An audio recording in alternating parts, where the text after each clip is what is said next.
Olá pessoal, aqui é o André Faria, sou diretor de tecnologia da Bluesoft. Eu quero te convidar a conhecer o Acelerato para você poder organizar melhor o seu backlog e acompanhar a evolução do seu projeto num Kanban virtual. Entre agora mesmo em acelerato.com e crie sua conta. Aproveite o papo reto.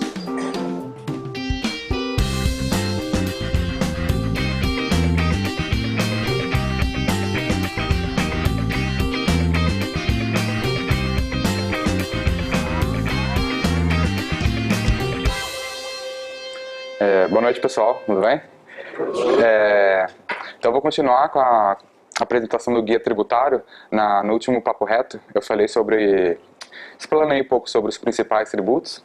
Daí hoje eu vou falar um pouco sobre as principais formas de apuração que nós temos, tá? Então vamos lá. A principal forma de tributação que a gente conhece hoje, né, que vamos dizer assim, é mais utilizada pelas grandes empresas, é o lucro real. Então assim, o lucro real ele é determinado a partir do lucro contábil da empresa. Então, aquela parte lá que é feita as receitas menos as despesas para chegar no lucro, a partir dali que ele tem que fazer essa apuração, certo? Tem regras para a empresa se enquadrar nesse regime de tributação, só que são diversas, então não convém falar aqui. Eu acho interessante assim, saber o que é mais do que é o lucro real, tá? Então, ele é um tipo de forma de apuração das empresas. Tá? Então, como eu falei, ele é a partir do lucro contábil, receitas menos despesas, bem simples, tá? Tem as regras, mas partindo daí, só que daí a empresa faz toda a contabilização dela. E às vezes ela registra alguns fatos que não faz parte da operação, mas às vezes sai do caixa da empresa, ela paga, só que não faz parte da operação. E são essas movimentações que não faz parte da operação da empresa que tem que registrar como adição ou exclusões. Mesmo ela registrando nos fatos contábeis da demonstração de resultado, tá? Então assim, a partir do lucro contábil, tem a parte de adição e da exclusão, tá? Para chegar no lucro real dela, que é daí, a partir daí, quando ela chega no lucro real, que é feita a aplicação das alíquotas do imposto de renda e da contribuição social. Um exemplo rápido, vamos dizer assim, a empresa, ela tem um carro do sócio. E esse sócio tomou várias multas. Ele não pagou. O carro está registrado na empresa, só que aquele carro não faz parte da operação da empresa. Ele está registrado. Só que ele tomou algumas multas. Essas multas ter ocorrido não foi parte da operação, certo? Só que o pagamento dela saiu do banco da empresa. Então, esses valores que entrou como despesa, eles têm que adicionar. Ele diminuiu o lucro dele, porque pagou da empresa, só que tem que adicionar ao lucro para fazer o lucro real da empresa. Então, todas as movimentações que não são, tem que chegar para apurar o lucro real. Certo? Daí, então, para chegar no lucro real, vai aplicar as alíquotas do imposto de renda e da contribuição social. Aqui eu coloquei o período de apuração, que ele pode ser feito trimestral ou anual. Se ele é feito trimestral, tem que fazer essa descrição. Traz o lucro contábil, adição, exclusões, compensações, incentivos fiscais, que vai chegar no lucro real. E faz a aplicação trimestral. Se ele faz anual, ele tem que fazer por estimativa mensal. Depois eu vou explicar um pouco mais para frente.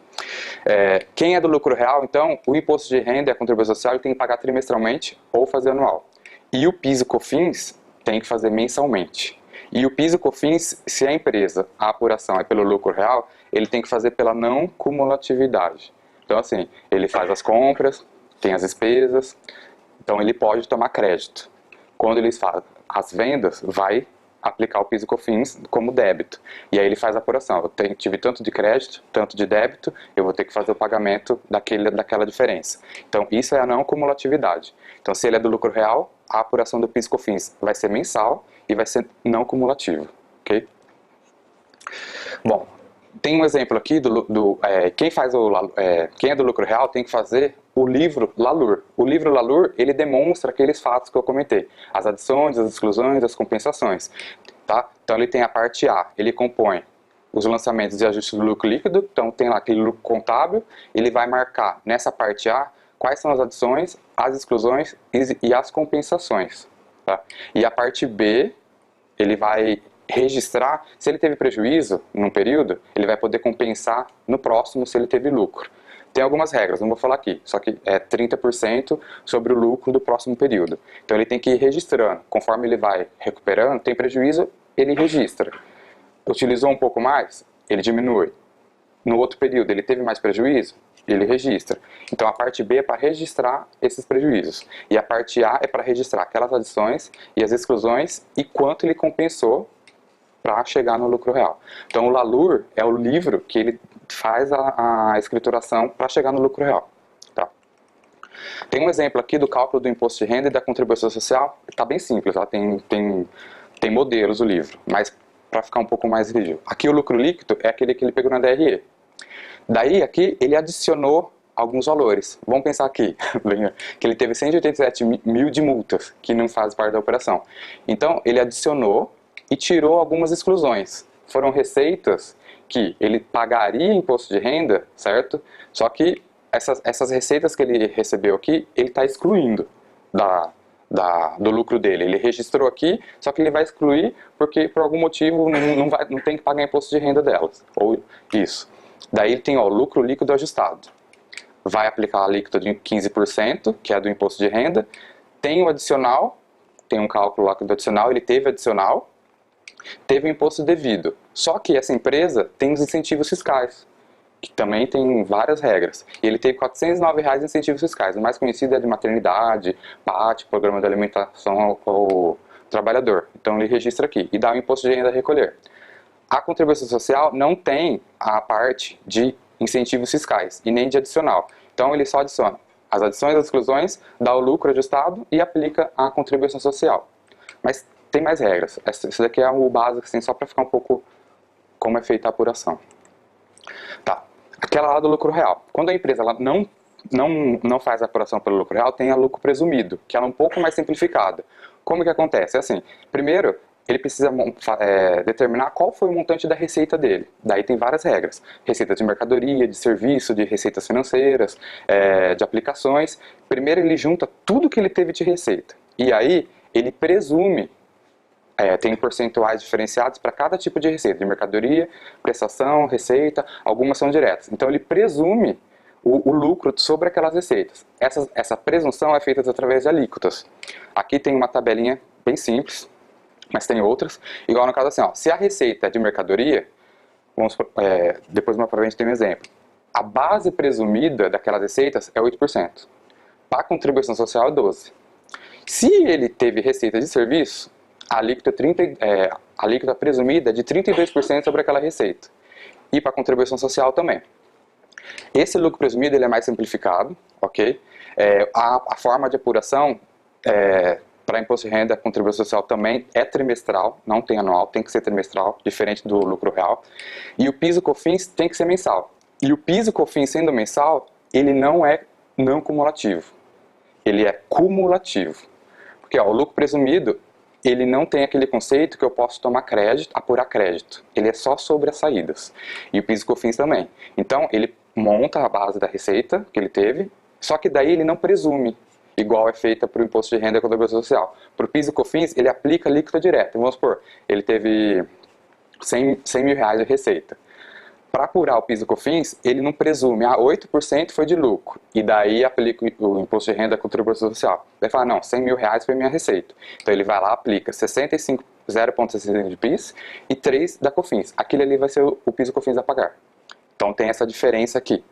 Para o lucro presumido, o imposto de renda é trimestral, o PIS e COFINS é mensal. Só que a apuração é cumulativa, ele não toma crédito. É direto nas saídas, só que a alíquota fica um pouco menor. Tá?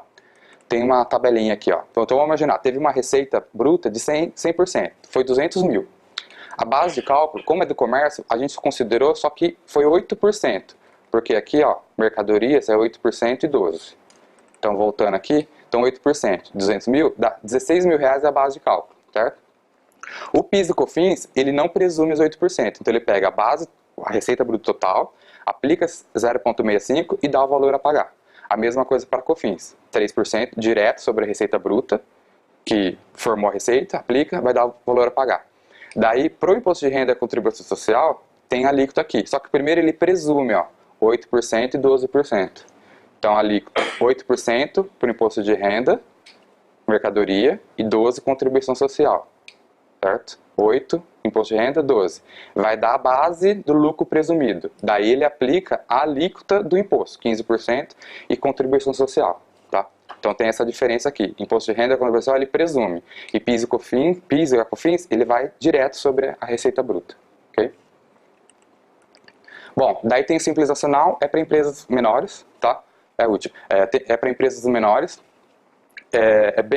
Vamos dizer, o lucro real é mais detalhado, o lucro presumido é um pouco mais simplificado. E o Simples Nacional é mais ainda. Como que ela é feita? Ele junta, a minha operação da empresa deu tudo isso de receita bruta, determinada lá, tem as regras para determinar a receita bruta também. Como que ele faz? Aí ele pega, deu essa receita bruta aqui. Tem uma tabela que ele tem, quando ele faz a determinação, esse ano vou ser do Simples Nacional. A minha receita bruta do ano anterior foi de até tanto aqui, vamos pôr aqui, 1.440.000. Então ele vai lá, a minha receita desse ano vai ser isso daqui também. Então como que ele faz? Mensalmente, ele vai lá, a minha receita bruta deu tanto. O que ele vai fazer? A alíquota é 8,45. Ele pega aquela receita e aplica essa alíquota direto e paga a guia dele. Só que dentro aqui tem as alíquotas referente ao quê? O lucro real, o presumido, ele detalha todas essas aqui. O Simples, ele faz não, ele aplica a receita bruta em uma alíquota direto, só que dentro dela tem essas aqui discriminadas. Então ele não vai pagar individualmente cada imposto, ele vai aplicar ela direto. Só que aqui tem discriminado quanto seria cada um, que daí dá um montante daquele ali. Aí o que acontece? Uma curiosidade, foi passando os meses, aí ele viu que se aquela receita que ele está fazendo mensalmente, com aquela opção que ele escolheu vai passar, ele tem que mudar a opção, tem alguns critérios lá que ele precisa se reajustar. Porque a receita dele, ele viu lá que vai faturar 1.700.000. Ele estaria na faixa de baixo aqui. Então ele teria que pagar 9,12 sobre a receita. Então ele tem que fazer tem regras para ele mudar de faixa da receita. Alíquotas aplicáveis, esse daí. E as alíquotas, assim estava escrito alíquotas nacional comércio, serviço é outras alíquotas. Isso mesmo. Eu peguei essa daqui do comércio, mas se a pessoa, o ramo de atividade dele é de prestação, ou se ele faz as duas, ele tem que separar as receitas. Então o primeiro de tudo é sempre formar a base da receita, do que ela é, para daí saber a tabela utilizar para ver qual que a alíquota vai aplicar. Aqui eu peguei do COSAS, a gente tem a tabela lá que ele pode consultar. Mas aí teria Simples Nacional Comércio, Simples Nacional Prestação, Indústria e por aí vai. Tá? Bom, essas são as três formas. Tem arbitrário, tem estimativa. A estimativa, quando ele do lucro real faz por estimativa, mensalmente ele tem que seguir as regras do lucro presumido. Só que não é muito utilizado. Se ele faz do lucro real, ele faz trimestral. Porque senão seria a mesma coisa. Se do lucro real, tem empresas que fazem. Só que eu tenho que fazer a apuração presumida. E no final do ano, eu tenho que fazer ela como lucro real, as regras do lucro real. Fazer o ajuste. Essas são as três principais. Dessas três, vocês querem perguntar alguma coisa? Dessas três era o que eu tinha para falar hoje. É bem detalhado, tem muitas regras. O legal mesmo é só para entender a ideia do que como cada uma funciona. Legal? Bom, então tá bom. Então, sempre eu falo, compartilhe, sempre algo positivo, pessoal. É isso aí. Obrigado.